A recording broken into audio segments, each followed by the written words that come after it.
cha usiku. Kumbe naona kujaga huku sokoni kuja kuangalia vitu vizuri vizuri eh? Ndio, lazima nije huku nichague vitu vizuri. Unajua mimi ni mtoto wa kike na unafahamu kabisa wanawake ni maua. Niambie babangu, umefikia wapi ile swala?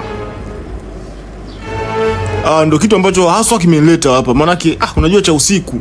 Mimi kwa kweli natamani sana nikuoe uwe mke wangu wa pili. Lakini sasa shida inakuja kwa huyu mke wangu wa kwanza. Yaani mke wangu wa kwanza anatia pingamizi kubwa sana juu ya mimi kuoa mke wa pili. Sasa itakuwaje? Hivi unajua Isaac, ukiendelea kujivutavuta hivyo, mimi nitaenda kuolewa na mtu mwingine. Kuna watu ambao wananitaka mimi na wastopisha kwa sababu yako wewe. Nafu isitoshe, mimi unaenda kunioa mke wa pili. Just imagine nakupa favor kiasi gani? Yaani kwa kweli cha usiku mpaka sasa hivi nachanganyikiwa. Sijui hata nafanya vipi yani. Lakini anyway, naomba unipe siku. Mimi nitajitahidi sana kumshawishi, hata kama akikataa mimi nitakuoa hivyo hivyo tu. Fanya hima babangu, ufanikiwe kunioa jamani. Mimi natamani niwe mke wako, hata kama atakuwa mke wa pili. Mimi kwangu haina shida. Yaani ufanye mpango, usichelewe kiasi hicho. Manake wanasema ngoja uumiza matumbo. Mimi ukiendelea kuchelewa, nitaenda kwa mtu mwingine. Fanya hima, mimi acha niondoke. Nataka niende nyumbani, niende nikapike.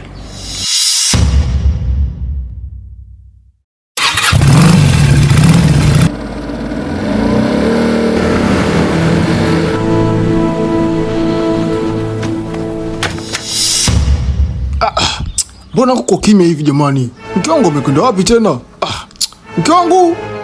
Mke wangu. Sio mwanamke ameondoka bila hata kuniaga. Wanawake hao bwana. Ngoja nikapumzike zangu bwana. Shoga yangu Karunde, bora umefika rafiki yangu. Yaani na matatizo yanayoendelea kwenye familia yangu ambayo yanavuruga kweli amani ya nyumbani pale. Yaani huwezi amini. Isaac amebadilika kiasi kwamba sasa hivi anataka kuniambia kwamba anataka kuongeza mke wa pili. Just imagine, mimi nimekaa naye Isaac na muda mrefu sasa hivi. Japokuwa na changamoto zangu, lakini sio kunifanyia hivyo, sio kuniongezea mke wa pili mimi. Shoga yangu, usitaki kuniambia ni tatizo lako lile la kutopata mtoto? Ndio, aswa ujue kitu kinachomfanya mpaka sasa hivi atamani kuongeza mke wa pili ni tatizo ambalo linanikumba mimi. Ujue mimi na mume wangu Isaac tumefunga ndoa ya miaka 2 sasa hivi, lakini kwa kutu za Mwenyezi Mungu hatujafanikiwa kupata mtoto. Na Isaac sasa hivi anatumia kama kigezo cha kutaka kuongeza mke wa pili. Kwa kweli mimi wanaume muda mwingine siwaelewi. Anashindwa kuwa mvumilivu kiasi hicho jamani. Tumepitia mangapi mimi na Isaac? Mimi nataka unisaidie mawazo. Nifanye nini jamani? Mimi nataka Isaac anipende mimi tu. Sitaki awe na mwanaume mwingine jamani. Akienda kuongeza mke wa pili pale nyumbani itakuwa ni shida sana. Nishakuwa tatizo hili jamani, shoga yangu. Pole sana. Mimi nilikuwa na wazo moja. Unaonaje tukienda kwa wataalamu, waganga wa kienyeji?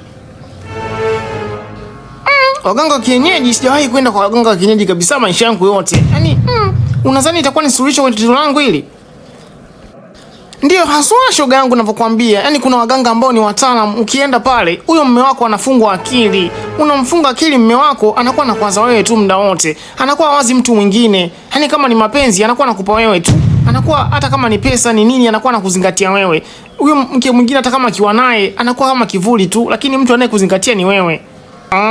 Kumbe kuna waganga wataalamu. Basi shoga yangu nipeleke mimi niende kwa huyo mganga nisaidie jamani. Nataka na mimi huyo mume wangu nimfunge kiasi kwamba asiweze kuoa mke wa pili. Na hata kama akioa mke wa pili basi mimi ndio niyo napendwa kuliko mke mdogo.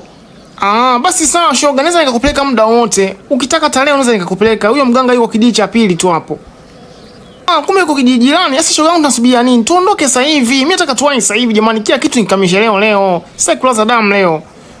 Shoga yangu muda huu sio mzuri, maana mimi nilikuwa naelekea kwenye vikoba hapa. Lakini nikitoka baadaye jioni kwenye saa 1 saa 2 usiku hivi nitakuja nikupitie tena kwa huyo mganga, sawa Basi sawa rafiki yangu, haina shida.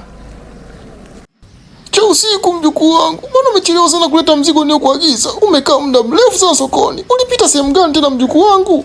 Bibi, nilipitia kwa Kanjibai pale kwenda kuangalia na mikeka ya kuswalia. Ndio maana nimechelewa muda mrefu hivi, lakini kila kitu nimekuletea. Basi sawa mjukuu wangu. Acha mimi nenda ndani, au ulikuwa unakiingia cha kuniambia? Kabla bibi hujaondoka, samahani, kuna kitu nataka unishauri. Unajua bibi, nimekaa muda mrefu na ukiangalia umri wangu umeshakwenda. Sasa mimi kuna mwanaume mmoja ambaye anataka kuja kunichumbia, alipe na mahali kabisa anioe, lakini ni mume wa mtu. Hapo bibi unanishauri vipi? Kumjukuu wangu, mwenye macho ambiwi tazama. Mtu ameshakuwa na mke wa kwanza. Wewe unataka kuwa nafasi ya mke wa pili. Unajua changamoto za kuwa mke wa pili. Lakini mjukuu wangu, kaa ufikirie hili swala mara mbili, manake kuwa mke wa pili kuna changamoto zake. Ndio bibi, najua kuwa mke wa pili kuna changamoto, lakini mimi nimetokea kumpenda Isaac. Unajua yule ni Muislamu na mimi ukiangalia ni Muislamu, na dini yetu sisi inaruhusu mtu kuoa wake wawili. Kwa hiyo mimi kuwa mke wa pili kwake sio shida bibi yangu. Unafahamu kabisa kwamba mimi ni Muislamu na Isaac ni Muislamu. Kwa hiyo naweza nikaolewa na Isaac, na isitoshe bibi yangu Isaac ana mahela, Isaac yuko vizuri. Kwa hiyo nikienda kule kwake hata bibi yangu naye atakuwa na kutumia hela. Eti Isaac ana mahela, Isaac ana nini? Mjukuu, hivi unajua wanaume walivyo? Wanaume hawa ni mbwa. Watakuja kuvuruga akili yako, hiyo hautatamani atakuwa naye. Mimi nakwambia, unapompenda mtu usimpendee pesa mjukuu wangu, mpendee moyo. Kama moyo wako upo kwa Isaac ni sawa, lakini usije ukaingia kwenye mapenzi eti kwa sababu ya pesa. Ndoa itakushinda mjukuu wangu.